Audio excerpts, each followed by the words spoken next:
Good evening, all students, all hearing person to my video. I want to say something about problem of speaking, reading and writing in English language.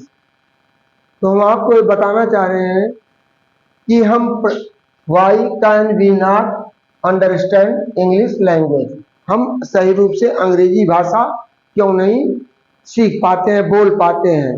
उसके कई reason होते हैं, it is not our native language, it is a foreign language. यह हमारी मातृभाषा नहीं, या विदेशी भाषा है। तो विदेशी चीजों को, किसी भी दूसरे के वस्तु को लेने के लिए उसके बदले में हमें कुछ न कुछ देना पड़ता है, चाहे टाइम टेकन हो, चाहे उसके लिए जैसे आप किसी वस्तु को खरीदने जाते हैं तो उसके लिए कास्ट पे करते हैं, तब वो वस्तु आपको मिलती है। उसी तरह ये हमारा इंग्लिश लैंग्वेज भी है। इसके चूंकि हमारी नेटिव तो है नहीं लैंग्वेज, ये विदेशी है, इसलिए हमें इसको पूर्ण रूप से ध्यान देना चाहिए।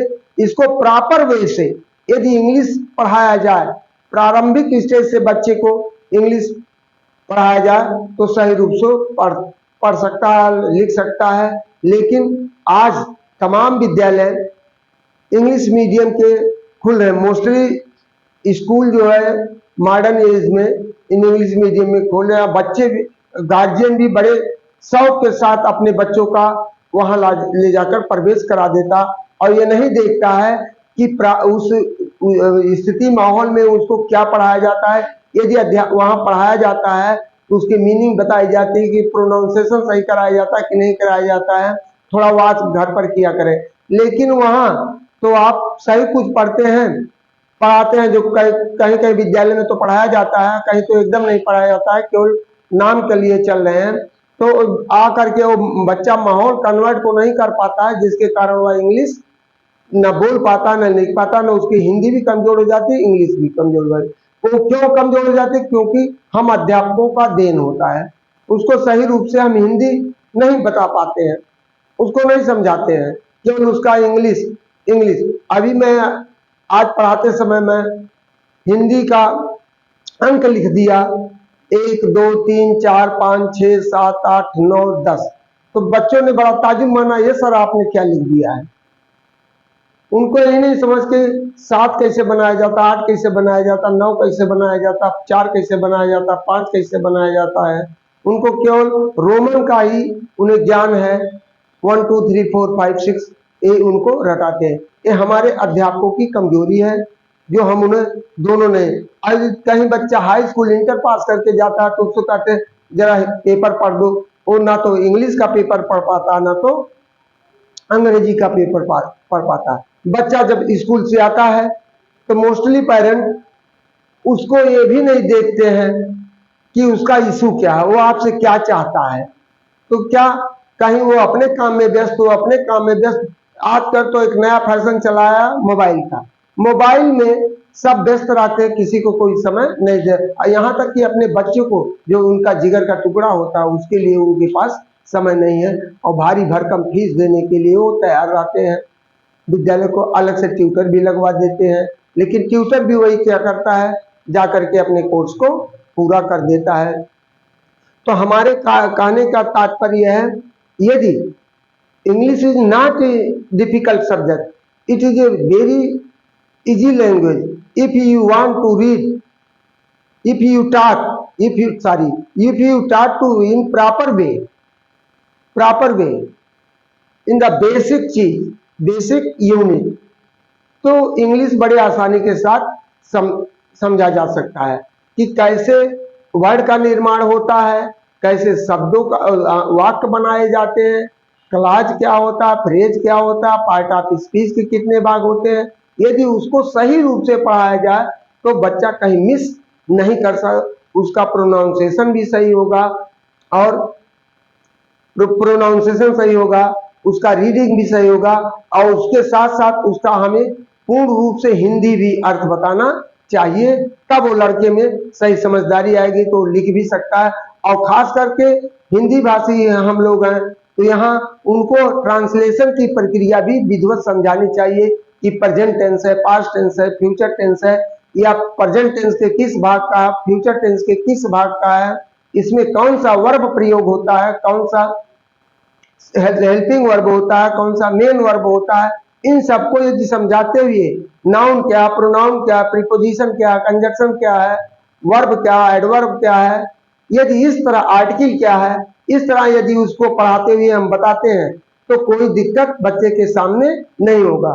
तो जो आज हमारे यहाँ इस फैशन के दौर में गार्जियन अंधाधुंध होकर के पैसा दे कर रहे हैं लेकिन उसका रिस्पांस उन्हें नहीं मिल पाता है, तो बच्चा वही आगे जब चलता जाता है, कहीं महाविद्यालय में पहुंच गया, किसी अच्छे संस्थानों में किसी तरह स्ट्रगल करके उसने वहां सफलता हासिल की, उसने प्रवेश ले लिया, वहां हेजिटेशन का शिकार होता है, वो चाहे मेडिकल लाइन हो चाहे इंजीनियरिंग लाइन हो, तो वहां उसके सामने समस्याएं जटिल हो जाती हैं।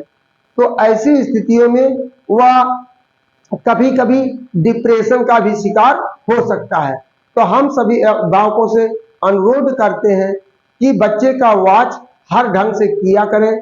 तो इसी टॉपिक पे हमने लिखा है यहाँ, why can we not understand English language, इसमें there are few potential reason why some someone may be able to understand English but have difficulty speaking, लेकिन उसे बोलने में कठिनाई होती है।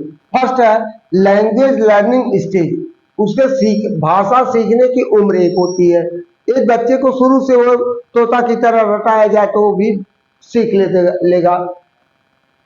If the person is in the early stages of learning English, they may have developed good comprehension through listening and reading, and their speaking skill on building vocabulary and pronunciation।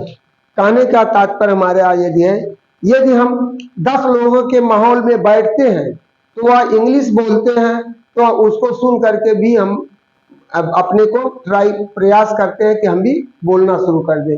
तो बच्चे के साथ उसके माहौल को कन्वर्ट करना चाहिए, और बच्चा 2 घंटा 4-5 घंटा 5 घंटा 20 मिनट 5 घंटा 40 मिनट पूरा रहता है, जिसमें 7-8 पीरियड 40-40 मिनट 35-35 मिनट के पढ़ाए जाते हैं, उसमें रेसेस भी होता है।